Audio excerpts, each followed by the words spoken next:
balik lagi ke Redstock. Redstock berapa gue lupa juga.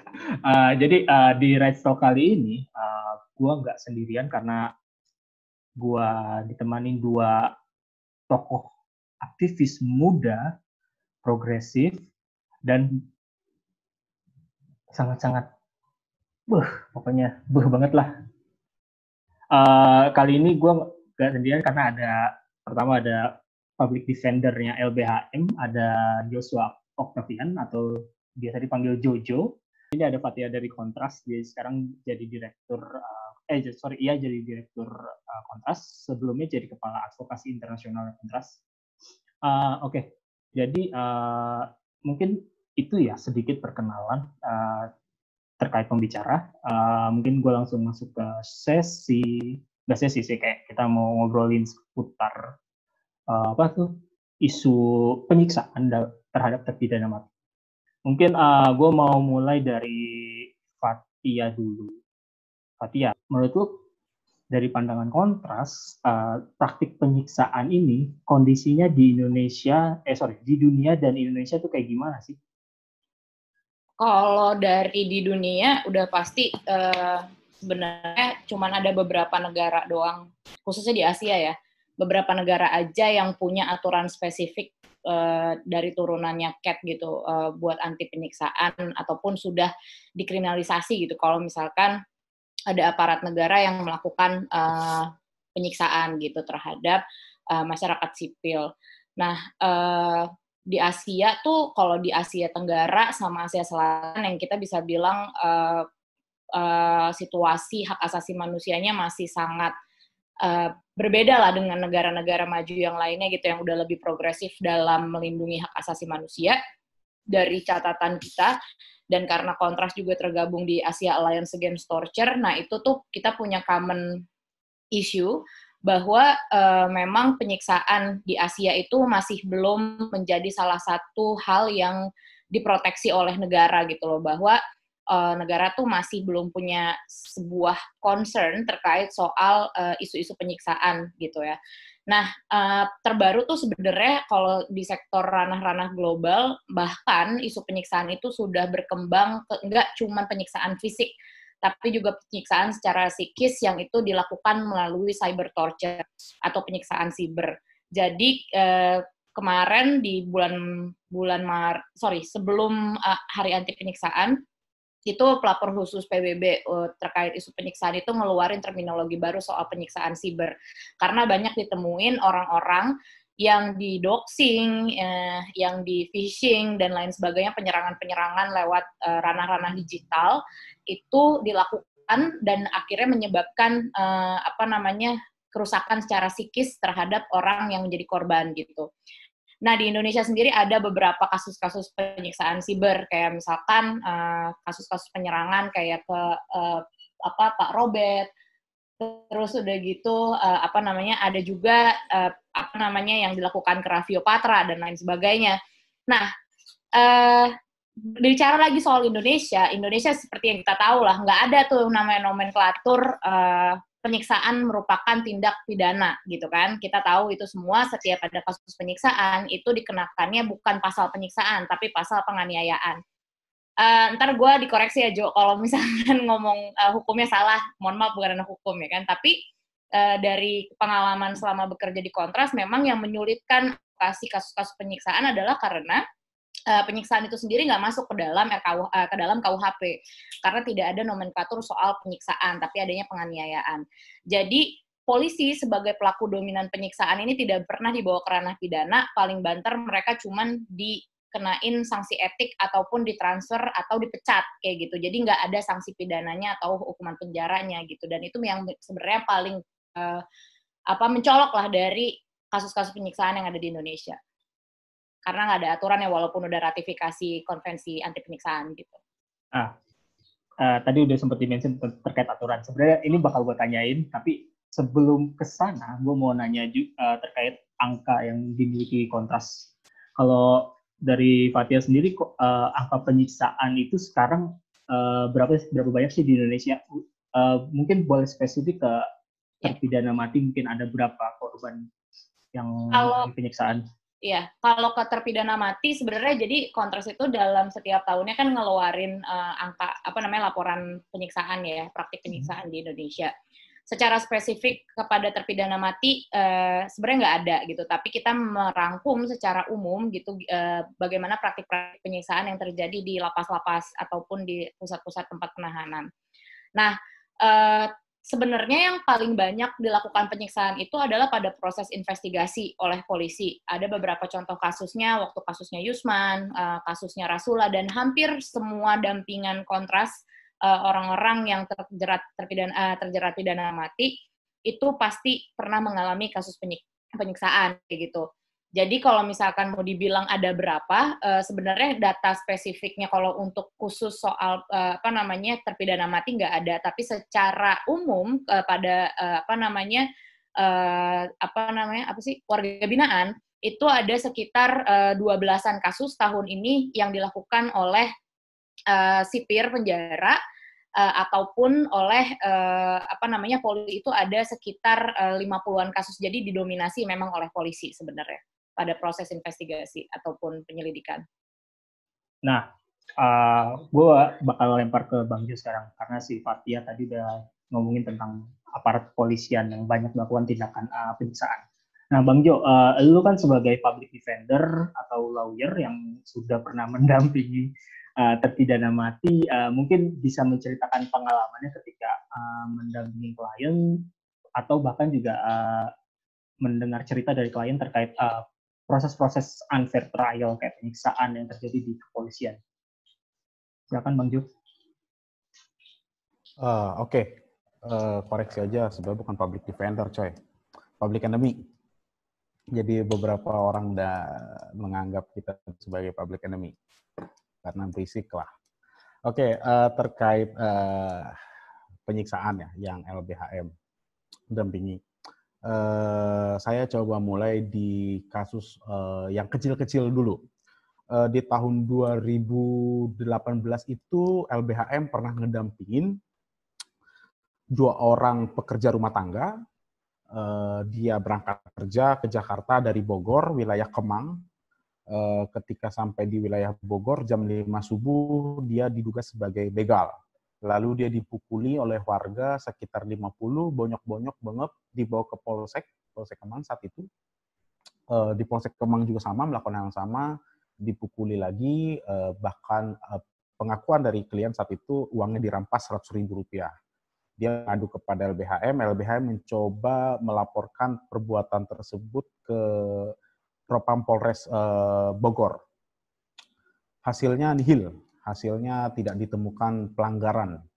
Jadi dianggap hal itu mengada-ngada apa yang disampaikan oleh si klien tersebut dan LBHM adalah fiktif. Kita nggak putus di situ, kita coba laporkan lagi ke Kompolnas. Ternyata hal itu juga sama, tidak direspon dengan baik. Padahal kita memiliki bukti yang cukup nyata saat itu.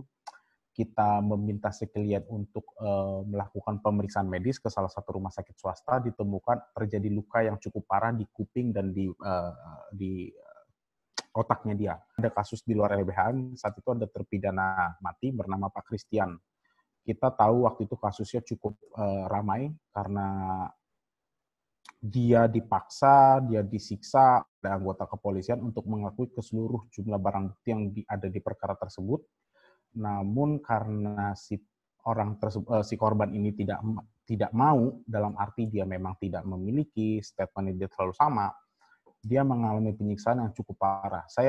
Kalau saya tidak salah ingat, dia dibawa ke suatu tempat, ke pantai, dia diajak, diseret-seret lah kurang lebih di kapal, sampai menyebabkan luka yang berat.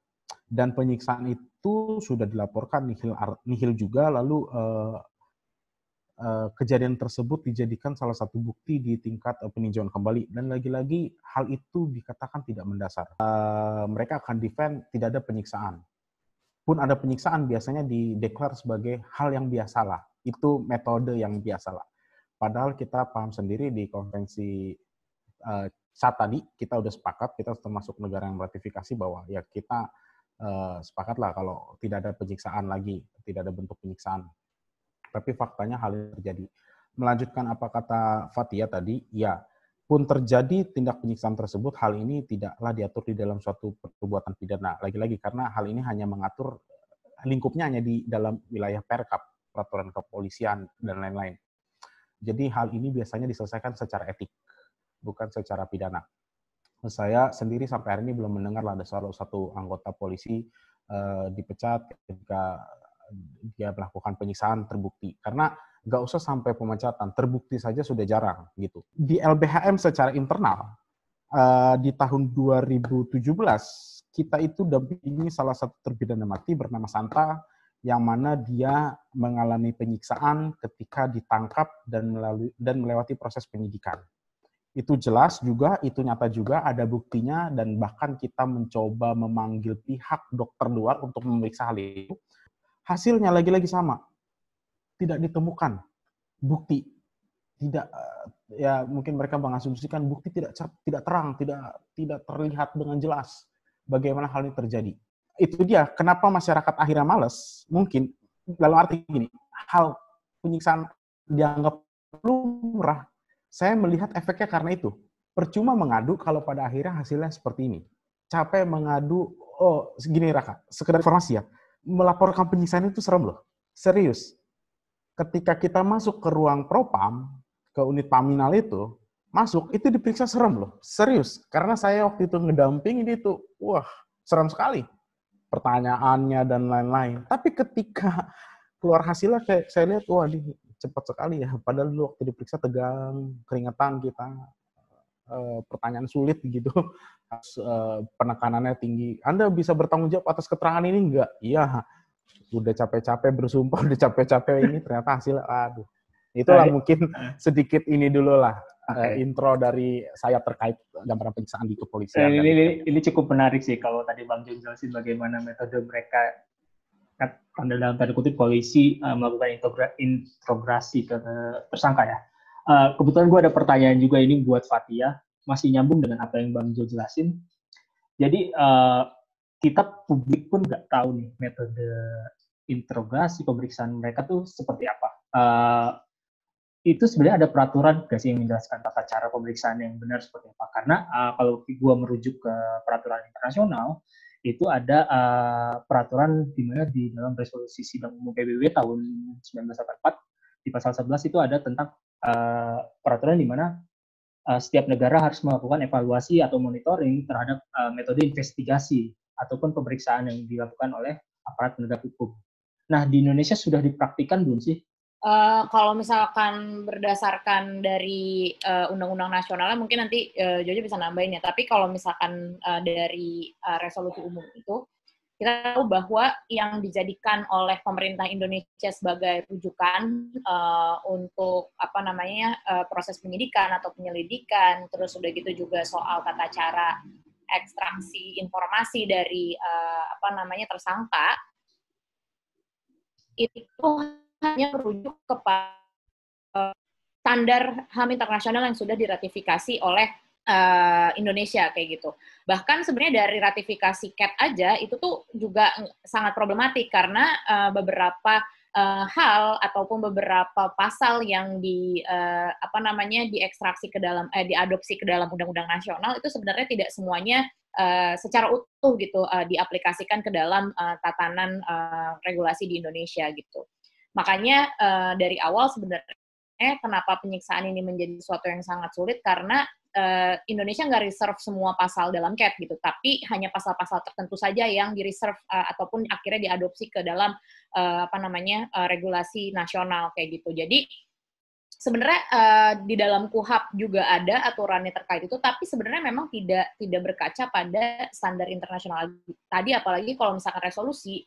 Biasanya emang tipikal Indonesia itu tidak pernah menjadikan resolusi menjadi salah satu rujukan dalam membentuk regulasi tertentu apapun itu gitu. Jadi bisa dicek aja bahkan di general comments atau misalkan di dalam resolusi umum terkait soal hukuman mati ataupun soal situasi lainnya gitu ya, ataupun soal kebebasan berekspresi, itu aja nggak pernah dihiraukan gitu oleh pemerintah Indonesia. Dan memang tipikalnya pemerintah Indonesia dalam setiap pembentukan resolusi itu pasti dia kalau nggak abstain jadi main aman kayak gitu loh. Oke, berarti memang selama ini belum ada ini ya, monitoring atau evaluasi dari pemerintah sendiri terhadap aparat penegak hukum dalam hal ini kepolisian.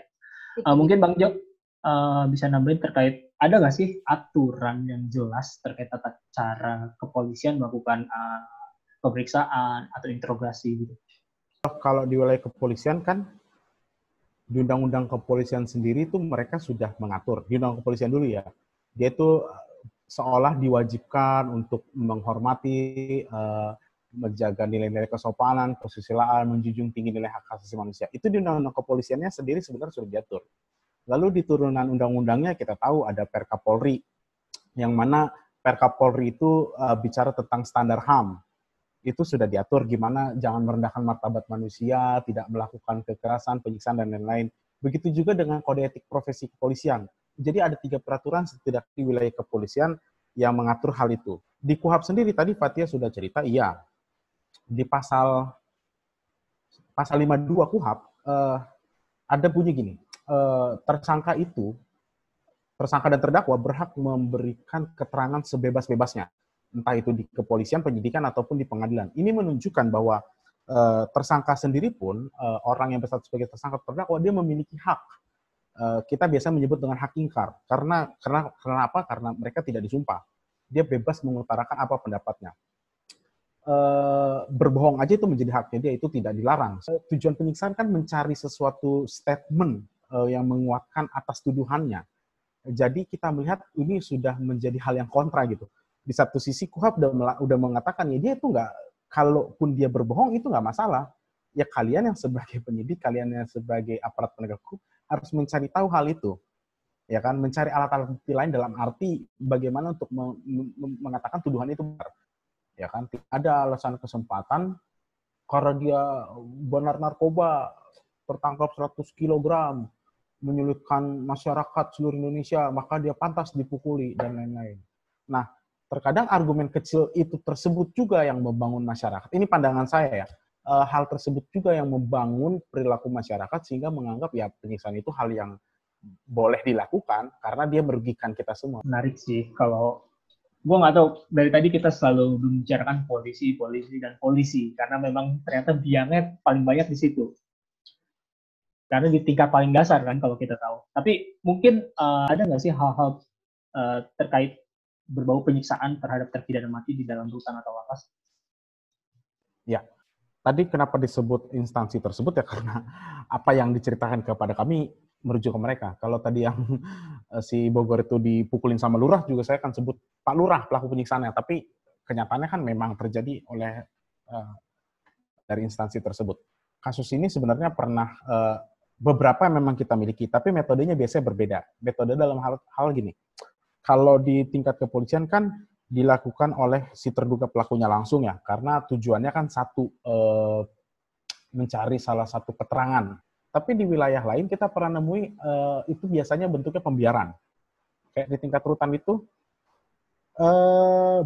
pelakunya bukan dari salah satu pejabat negara, tapi dilakukan oleh warga sipil juga sama tahanan. Tapi hal ini sudah diketahui sebetulnya. Hal ini sudah dilaporkan, namun tidak digubris gitu. Kayak contoh gini deh, kita saling buka-bukaan saja. Apakah di saat ini kondisi rutan dan lapas benar-benar memenuhi standar nilai HAM? Saya rasa belum. Kenapa? Kita coba berani berbuka aja. Apa sih yang tidak menggunakan uang saat ini? Jawabannya kan ketika dia tidak memiliki uang, tidak memiliki akses tersebut, apa yang bisa didapat? Banyak lah. Salah satunya tindak kekerasan kan. Kondisi lapas sendiri saja sudah overcrowded gitu kan. Mungkin kalau kasarnya saya mengasumsikan dikumpul satu lapangan, itu hidung dengan hidung ketemu. Sangat tidak mungkin kalau hal ini tidak terdengar gitu, sampai ke lingkup wilayah-wilayah lain. Jadi kita memahami dan sepakat lah, kalau bukan hanya salah satu instansi melakukan, tapi beberapa instansi juga melakukan. Mungkin metode berbeda. Kalau yang tadi dengan cara mendapatkan satu keterangan, yang ini mungkin sifatnya untuk menakut-nakutkan dan bentuknya pembiaran. Dari 18 terpidana mati di 2000, yang 3 gelombang itu kan ada yang namanya Mary Utami, ada juga Zulfikar Ali, ada Yusman juga yang waktu itu ditangani sama Kontras, juga ada siapa, Jeff. Nah, mereka itu kan semuanya ada unsur penyiksaan, kayak Mary selain ditampar, ditonjok, bahkan hampir diperkosa, terus juga Zulfikar Ali bahkan disiksa sampai dia sakit, dan akhirnya walaupun dia diberikan gerasi, tapi tetap saja dia meninggal karena penyakitnya. Ini kan cukup kontradiktif sekali dengan kondisi penegak hukum kita yang ternyata gue bisa bilang kayak ngambil jalur cepat gitu loh, jalan tol. Jadi pengen, kalau lu terpidana narkotika, terpidana teroris, terpidana pembunuhan, kalau lu udah dihukum mati, ya udah hukuman mati aja kayak gitu. Mungkin Fatia bisa ceritain terkait kasusnya Yusman, penyiksaannya itu kayak gimana? Iya, jadi Yusman itu kan ceritanya gitu ya. Kalau kita mungkin udah tahu, mungkin kalau misalkan nanti ada teman-teman pada nonton. Jadi Yusman itu kan sebenarnya waktu kejadian dia masih umur 16 tahun, ya kan. Dia nggak bisa baca, nggak bisa nulis, dia cuma bisa bahasa Nias doang, kayak gitu. Niasnya juga beneran Nias yang masih tradisional banget gitu, bukan Niasnya gitu loh. Jadi dia ketika lagi jualan toke, terus udah gitu tiba-tiba ada sekumpulan kayak tukang ojek yang nyergap dan ngerampok orang yang mau beli tokeknya Yusman dan kakak iparnya Yusman gitu kan. Nah, jadi kalau gua ngelihat ya, indikasinya begini, kalau untuk kasus pembunuhan, polisi tuh pengen cepet-cepet mengekstraksi informasi ataupun kayak, yang penting yang ada aja deh nih orang udah kita ambil, biar si keluarga korban pembunuhannya itu udah nggak nyap-nyap lagi gitu soal siapa yang ngebunuh keluarganya misalkan kayak gitu. Nah, ini berlaku pada kasusnya Yusman gitu. Karena pada saat itu yang ada hanya Yusman dan kakak iparnya Yusman, maka mereka berdua lah yang diambil, dan sebenarnya pelaku asli dari pembunuhannya itu udah kabur gitu. Jadi pada akhirnya ketika Yusman dan kakaknya Yusman tidak bisa berbahasa Indonesia, bisa baca dan tulis, dan ketika di proses penyelidikan juga disiksa, dipukulin kepalanya, terus udah gitu dipaksa ngaku kalau dia umurnya 19 tahun supaya dia bisa dijatuhi hukuman mati. Terus udah gitu juga dia nggak dapat akses pengacara dan lain sebagainya, sampai akhirnya dia dapat akses pengacara dari pengacara polisi, kan biasanya kayak gitu ya. Dan ternyata yang lucunya pengacaranya inilah yang justru merekomendasikan untuk Usman dihukum mati. Rata-rata juga kan beberapa orang yang dijatuhi hukuman berat gitu ya, ataupun misalkan dipaksa untuk mengakui satu tindak pidana tertentu, ada faktor ekonomi dan maupun faktor kayak dia nggak bisa baca, minim literasi, terus udah gitu juga dia berasal dari kota yang terpencil, terus udah gitu sebagai masyarakat miskin dan lain sebagainya, dan itu yang pada akhirnya menjadi salah satu kendala dan menjadi celah bagi penegak hukum sebenarnya untuk memberikan hukuman-hukuman berat terhadap orang-orang seperti itu. Misalkan kayak di kasusnya Mary Utami, di kasusnya siapa kok gue jadi lupa, Mary Jane. Iya, Mary Jane, gue jadi lupa. Itu kan sebenarnya ada faktor ekonominya, bahwa dia adalah buruh migran yang dititipkan barang, terus pada akhirnya tapi dianggap bahwa itu adalah barang dia. Kayak gitu loh. Jadi memang justru ya gue ngelihat harusnya kan faktor ekonomi ini dijadikan salah satu pertimbangan hakim ya untuk memberikan satu putusan tertentu, hukuman tertentu terhadap seseorang kayak gitu.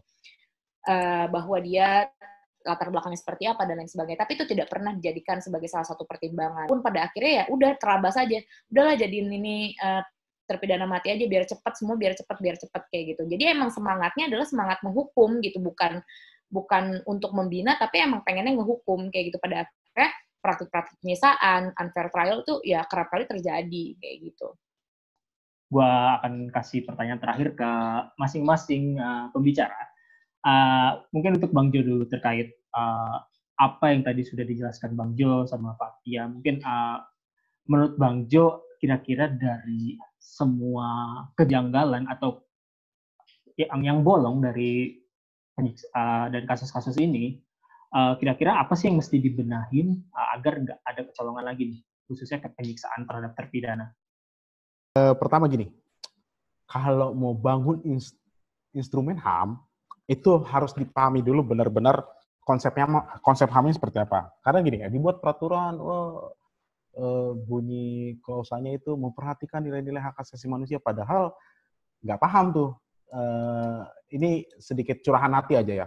Kita masih sering lah melihat beberapa pejabat, beberapa aparat penegak hukum tuh belum memahami secara utuh konsep HAM.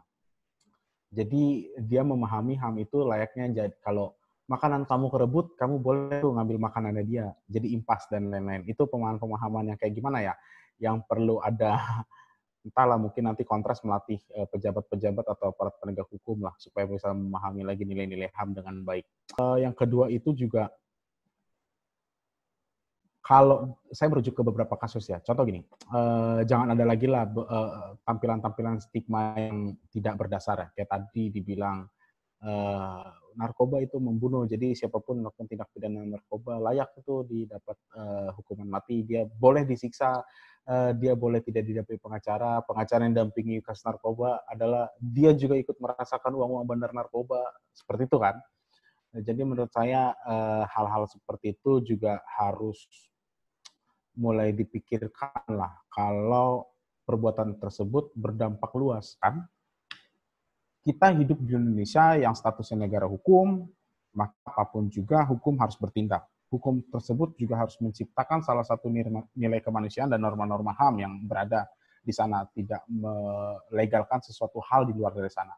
Jadi kan tadi Jojo udah ngejelasin ya bahwa sebenarnya kan pembentukan perkap soal standar hak asasi manusia, terus begitu juga ada beberapa perkap-perkap lainnya yang sebenarnya merupakan sebuah implementasi dari rekomendasi-rekomendasi yang diambil dari beberapa mekanisme internasional kayak UPR dan lain sebagainya gitu.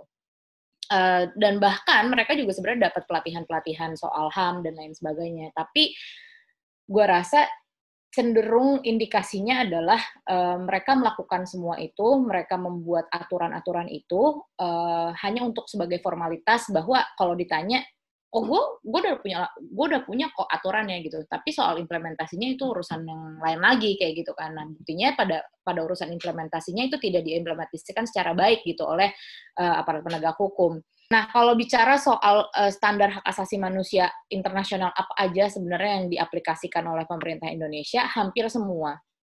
Tapi catatannya adalah itu tadi bahwa hanya di pasal-pasal tertentu saja yang di-reserve oleh pemerintah Indonesia.